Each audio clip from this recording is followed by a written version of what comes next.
Hey everyone, welcome to the podcast once again. The Good Life. I'm your host, Pastor David B. Faustin. And of course, you know the B is for bless. And look, we're here back with another great show, phenomenal episode. I'm here with a friend of mine, multi-talented. I call him the Bishop, Phillip Ashley. What we call him, the Black Willow Wonka. Yeah, yeah, man. So how's everything going? Going well. Thanks for having me. Man, no, I appreciate you taking time. I know you traveling all over the country. Oh, shit. Hey, sometimes you got to slow down. Yeah, So, yeah. Weather, I picked a great day, too, because weather's awesome. Man, so, yeah. Nice. Yeah, so it was a good travel day for me. But no, definitely, again, welcome to the podcast. Thank you. Yeah, like I said, if someone was just meeting you, they didn't know who Phillip was, how would you describe yourself? Just I always say I'm a true Aquarius a lot of times, but no, but Yeah. just a really, I love to have fun, pretty spontaneous, versatile, so very creative. I read a lot, so you know I'm always thinking, Right. and I think that's really where even chocolate came from, and just what we do in chocolate is I spend a lot of time in thought, prayer, all of that. So just meditating. But yeah, just a fun loving guy, sometimes maverick and spontaneous, but other than that, I mean, really good at Legos, really good at card games, so I'm definitely the one you want on your team if you playing, whether it's Monopoly or Spades or, Taboo or whatever, trivia night. Trivia night. Yeah, so, you the one. Yeah, I'm the one. Yeah. Let me think about it. I don't know if you saw Saturday Night Live, they had the Black Jeopardy. Oh yes, I love that. With Eddie Murphy, he played. Tracy Morgan. Tracy Morgan right perfectly. He was like, I don't recognize him. Right. That was hilarious. That was probably what I love that one. That skit. So yeah. No, that was a nice skit. Yeah, yeah. But no, that's good, man. So like I said, definitely, chocolate. Chef. How did you get started on that journey? Yeah, so long time ago now, it's 25, so this was like 2007. Okay. And it really before that, if you kind of grew up around cooking, doing stuff with my hands, whether it's my grandfather doing construction or grandmother cooking, and then around art and all of that. So just this, amalgamation of all these different things happening at once as a kid. Just fortunately, blessed to have been exposed to, as a kid, I didn't really think that much about it. But at the same time, it led to me having a different type of perspective, which is why I'm always like, experience is a big education. Platform in terms of taking your kids here and there and letting them see these different things. So anyway, just along the way, just kind of grew up around cooking and food, and as it progressed, it just became something I did and never really thought about it until I was working a regular corporate job in the early 2000s and started really thinking like, do I want to go to culinary school? Or, what I want to do with that, and ended up not doing that, but continuing that competitive corporate ladder climbing, and ended up in Baltimore for a while. But that was when I really started kind of thinking, and honestly had a dream, 3 o'clock in the morning, woke up from it and was like, oh, you know what? I'm going to make chocolate and be a chocolatier for a living. And that was just kind of it became the obsession. It became the thing that stuck, had no real platform or foundation for making chocolate. So had to, figure it out. Even the business of it and all of that, had to figure it all out along the way. Definitely. But yeah, so it was just kind of, I guess God imparted that on me. It was like, hey, this is what you're going to do, and we'll figure out, I'll make the rest work. So Right. Yeah, so you had a dream about it. Tell us more about that. Yeah, no, just literally, and I, again, dream a lot. And it was just kind of one of those things, all this chocolate stuff was going on in the background, and it wasn't even one of those where you remember or recount everything that was happening. It just kind of woke up with this notion like, like this kind of is impression. Because I was already thinking like, all right, do I need to go to culinary school, or where do I need to kind of end up in the food world? And at that time, and even along the way, worked in the consumer packaged goods, worked in logistics. It was and I was thinking to myself already, like, how do I merge what I want to do creatively with food with, kind of this business of understanding how to create and move products. And so that's ultimately where the chocolate thing came from. And even, growing up, my mom would get us Godiva sometimes. And I just remember thinking like, okay, I can do this and do it better, essentially. One of the things was like, everything, especially then, was a lot more straightforward. And so I was like, well, why hasn't anyone kind of putting that stick of gum in the chocolate? And that's the whole Willy Wonka angle. It's the roast beef, the tomato soup, the potatoes, and then the blueberry pie. And it's like, all right, let's just figure out and what the blueberry pie part where she kind of blows up and he has to juice her. It's like, all right, how do I make these work, make them consistently, and bring these crazy ideas for like barbecue chocolate or blue cheese and make it actually taste good. That was kind of my takeaway from it. So. Okay, wow. Yeah, I know you mentioned soup because you had a partnership with Campbell Soup, or you made we've done some stuff with Campbell's. Yeah. So how did you approach that mentally? Because on the surface level, you think about soup and chocolate. You wouldn't think that would go together. How did you approach well, that? just what I've become known for is really being able to do these very kind of experimental, experiential type flavor profiles. Things that eclectic, kind of way out there in left field. Stuff that doesn't necessarily make sense. And so I spent a lot of time tasting ingredients, tasting food, learning how to, chemically and physically work with chocolate and turn things. And so, they're just like, okay, go test out, soups and side dishes and things like that. And even in any of the chocolates we try to make, it's like, how do I break this down into components and then recreate whatever was on your plate or in your glass into a chocolate. So we have margarita chocolate, and all the thing that's in the margarita is in that, including the salt is in that chocolate. So whether it's whatever we're making, so that's ultimately doing a green bean casserole, and it's like, all right, well, how do we recreate that in a chocolate? Using the components that they want used. Okay. Obviously, green beans, the soup and stuff like cream of mushroom, but then make it something where you taste it and be like, I'd eat this again. This tastes good. Yeah. And bring that decadence to it. Yeah, and that's what I love about your chocolate. I always try to, support you, when possible, and from the very beginning. Yeah, for sure. I love the that, like you said, it has that distinguished flavor profile, and just it's just like up another level. Well, that was really, I spent a lot of time testing a lot of products out there, and again, the thing that stood out is, when we create these flavor profiles, we don't want to just say, well, this is a barbecue chocolate and it just tastes like a regular piece of dark chocolate. Maybe there's a hint of something going on, but when you taste it, like, oh, this immediately it triggers your brain and your palate like, okay, I'm tasting barbecue, but this is chocolate. You know what I'm saying? And I think that's what I've been able to do on a unique level. You've got some people that are crazy good at making these sculptures and statues that like I'm just like they can build you out of chocolate essentially. That's how cold some of these folks are. I want to be able to do that with flavors. Wow. Just kind of layer them and put them together. Absolutely. So it's like, this is a dish or something like that, and and it's like, okay, this is for real. This tastes just like that. Yeah. No, that's good. Yeah. And I saw you did something with Issa Rae.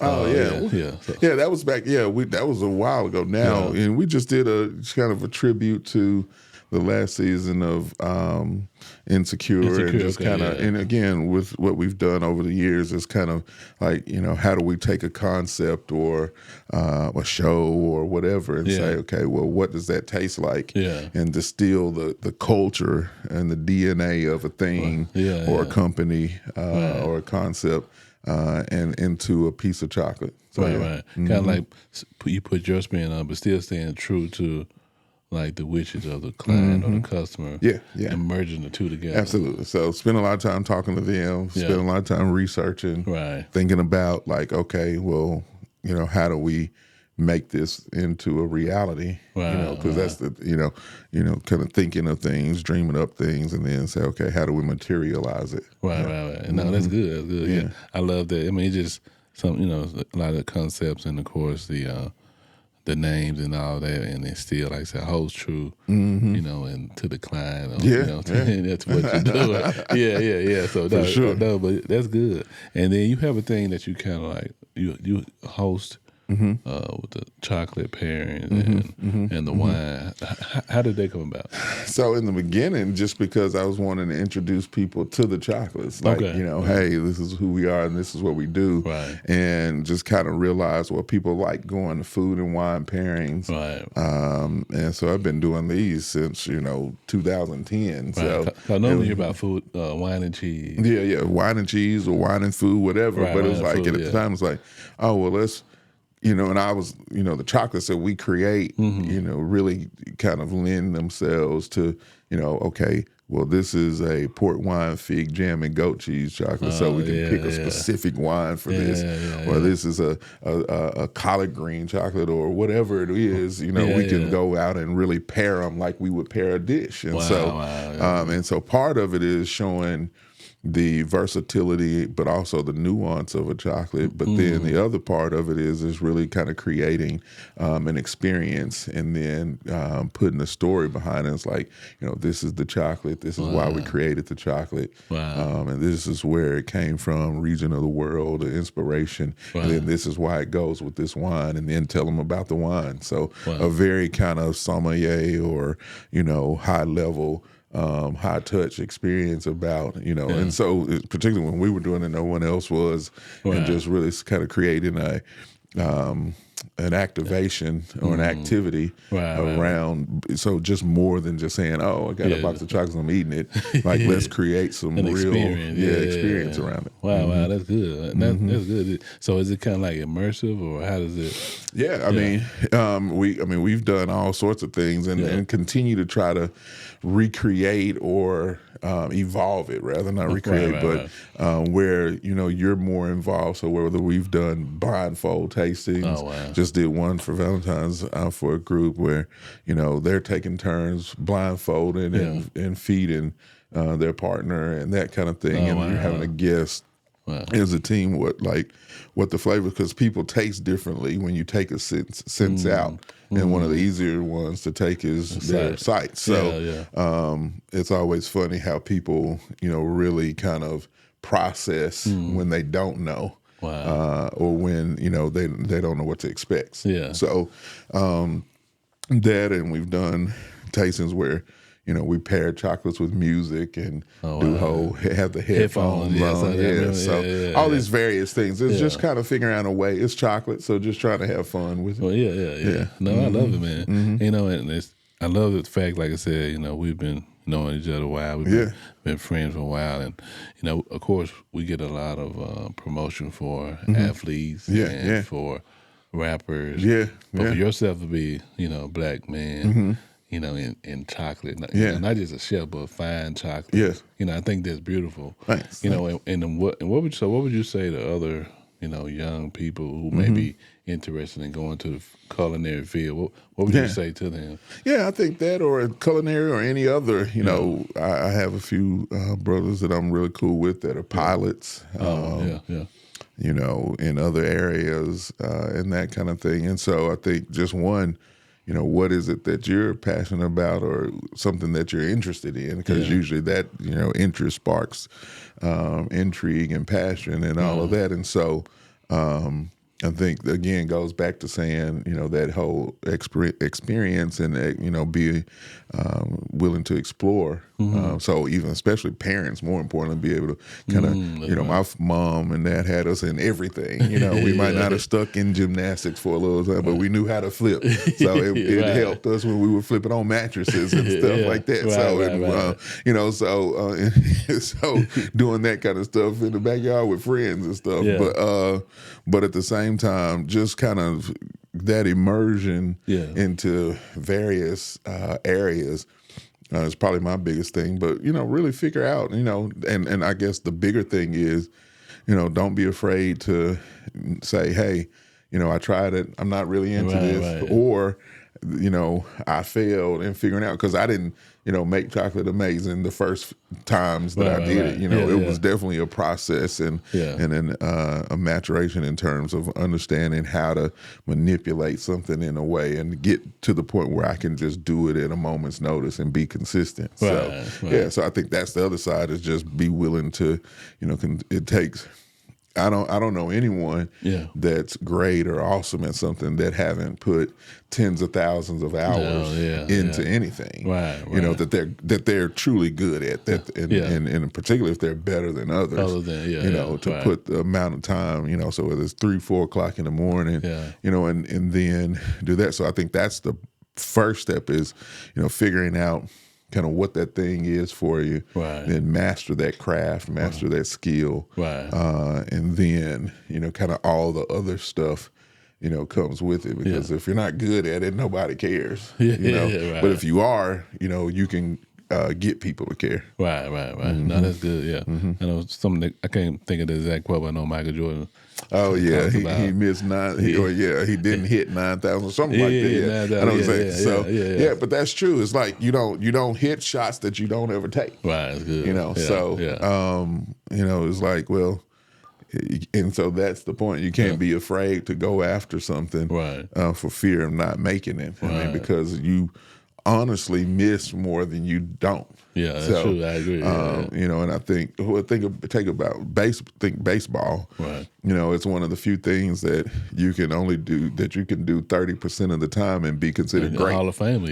You'll be a Hall of Famer. Like, most things, if you only do 30%, you're a failure. You're a failure. Right. But sales is one of those things. Typically. For a long time, the kind of average or a great closing rate is about 30%, 30, 33, 40% at most. That's good. You're killing it if you're in that range. So that's something to really think about. And that baseball analogy is a good one because it's definitely one of the hardest things to do. Baseball. So, no, it definitely humble you quick. Real fast. You'll find out. How far you can go, or if you can throw it fast, you're gonna have to do something. So, that's true. No, it's definitely a humble experience. Right. Yeah, and so I know you were.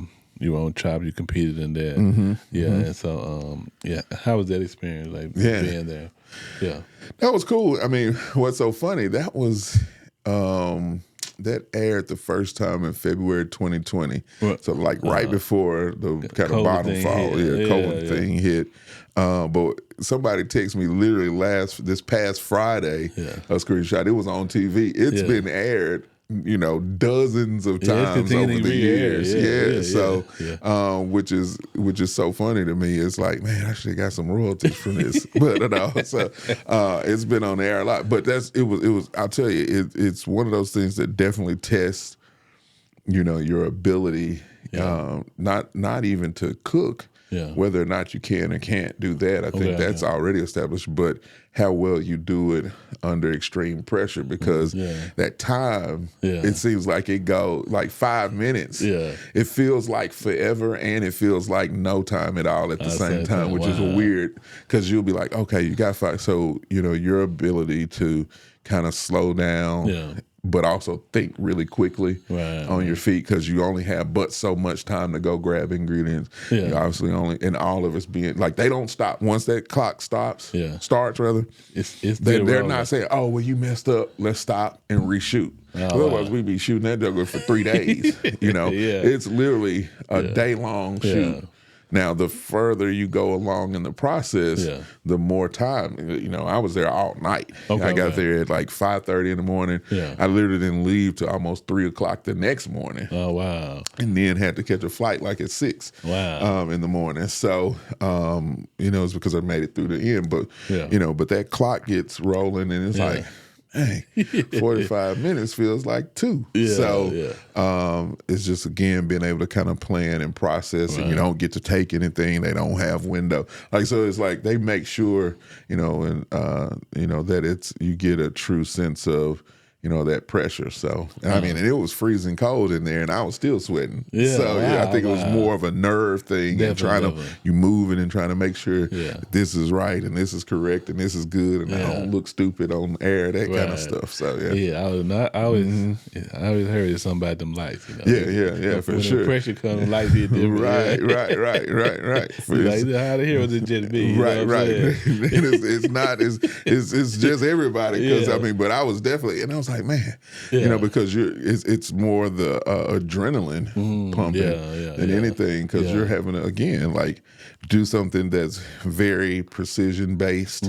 Also make sure that it's edible, safe, and all of those, and then taste good, and then look good, and then you finish it. So well, first you got to finish it, but those other things have to all be a part of it. Come together. And then, by the way, you're using stuff that you may never even tasted before or heard of even, and then trying to create some dish with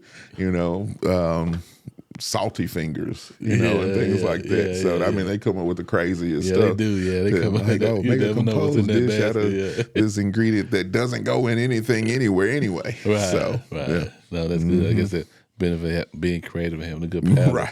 Right. Coming to play with that. That's it. That's good. So you got a partnership with Cadillac, right? And like I said, Cadillac has definitely been known for being a staple in the Black community for a while. And I read something about how they really geared toward luxury, toward the Black community. I don't know if it's El Dorado. I can't remember which car.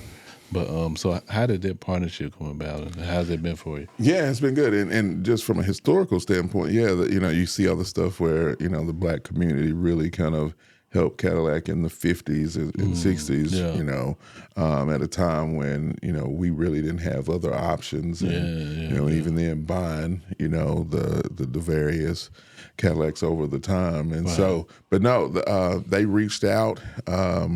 And I'm a big kind of visual or vision casting and having that kind of these are the goals, and so that was one of the things I had just for a long time had, like at some point we're gonna do something for a major or a luxury automaker. And so when they came calling, I was like, boom, okay, we can handle this, because it was just a simple project they were on. But I said, well, listen, this is something that I've been really wanting to do, preparing for. We can set up a meeting with Juanita and Whitney, and these are folks that are real integral in, especially in going out and doing unique activations and partnerships and stuff, and so just really worked with them and did a presentation. They were like, oh, this is dope, this is cool, and just really said, hey, we can turn Cadillac into a flavor. And so that's how it came about. And that's been close to 4 years now, or it is 4 years. And so just been, creating products. So in a lot of places where they show up, they bring the chocolates, or or I may go depending on the thing. No, that's dope, man. I love it, man. It's just a indication or an example of kind of like relationships we want to form with brands and be able to do something. And, we're doing it specifically for them, but we can do something for a shoe brand.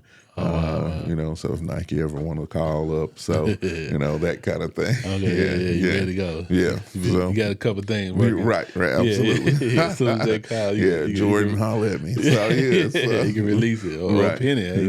Penny for sure. He right down the street. Right. That's your frat, ain't you? Yeah. Okay, So we definitely that might be something we make happen. We'd love to. So I mean, we could really do some stuff for Penny, because from Memphis. Right. I've got a sense of the things that he likes anyway. Right. You know, because you just watch and follow and listen and all of that kind of stuff. Right. And so we could definitely make some dope stuff happen. So, yeah, that'll be dope. Yeah, maybe something in the future we can come along. Never know. I know, right? That's good. No, right, so speaking of that, you know, things coming in the future. You got a cookbook coming out, right? Yeah. So tell us about it. What's the name of it? And then, sure.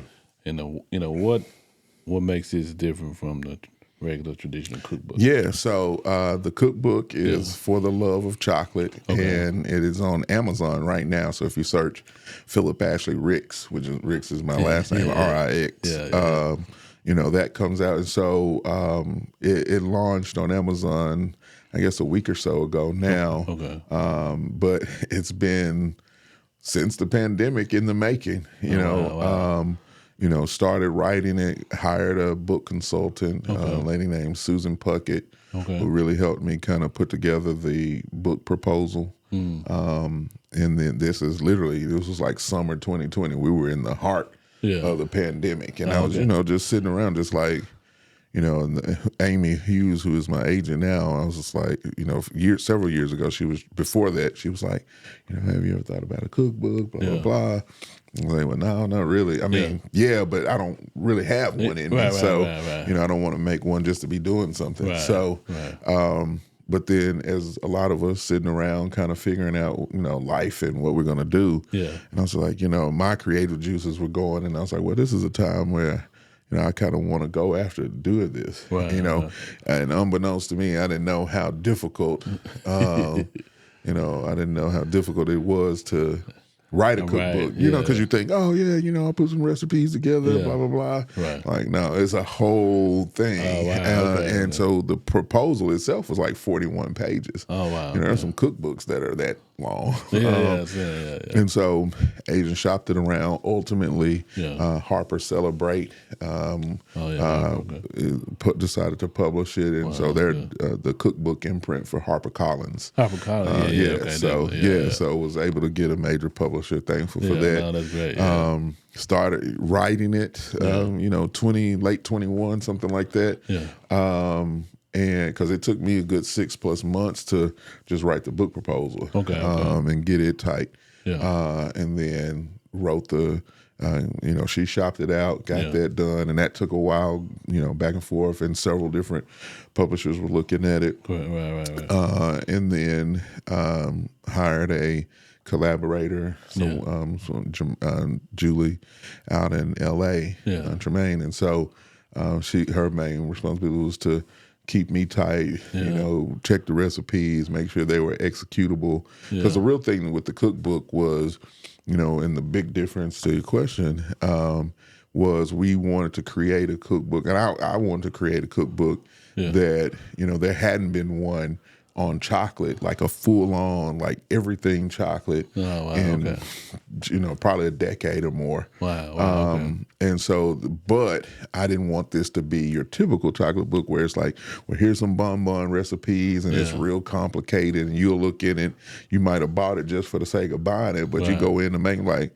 I don't even know what half this means, you know, and I don't have a scale, or I don't, you know, I'm not measuring grams and stuff like that, but so I said, we want to make something that kind of showcases, you know, what I'm known for, creating high touch, really creative recipes.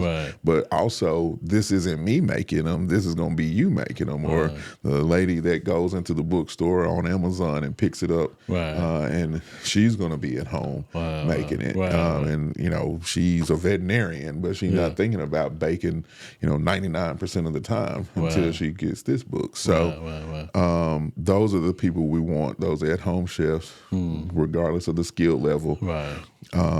You know, if you can read or someone can dictate to you and all that kind of stuff, you know, you should be able to. And so 80 recipes across everything. The key ingredient is chocolate. So whether it's our, you know, pineapple upside down cake, or buttermilk biscuits, or chocolate sweet potato pie with brown sugar meringue, you know, even a cocktail. There's one called a Memphian, which is kind of my chocolate version of a Manhattan, but it's using there's kind of like a process of called fat rinsing whiskey. Yeah. So we rinse it with cocoa nibs. Oh, wow, And okay. so it's not this. So it's not even gimmicky. It's like this, chocolate bourbon, but we're infusing it with smoked cocoa nibs. Yeah. It gives it a kind of that real essence, but something that's a bit higher level. Wow. And so so again, 80 recipes is a 256-page book. Yeah. And a lot of that is because we're, telling the story of Memphis, kind of my experience here and time here, but also just understanding food as a whole. A lot of glossary information on these are the terms you need to know. It's truly an education in chocolate. Oh, wow. Okay. And so and even some of the chocolates that people buy from us that I love, we show you how to make those, a few of those pieces, but then taking the inspiration from one of our most popular chocolates, the French blue cheese piece. We create this blue cheese shortbread with white chocolate drizzle. Oh, wow. That turned out really amazing. And so it's these real creative things that you wouldn't necessarily think of. Right.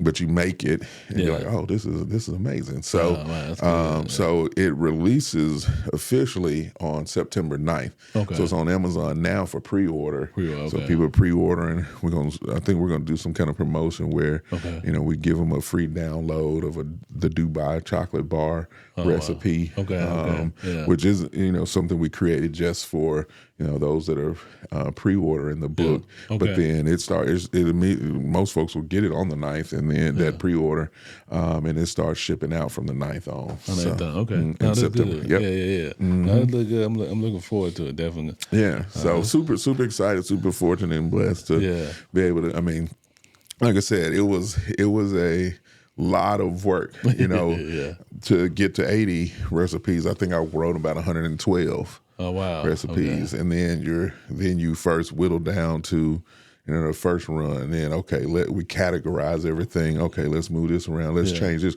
Oh, I get a different idea. Let's do this recipe instead. And then the editing process is rigorous. Again, these are for those who look to write books in the future, especially cookbooks. I mean, it's not a just boom. Recipe work here, then put it in there and it's done. It was like back and forth, publisher to editor, boom. Then there's a whole photo shoot for it.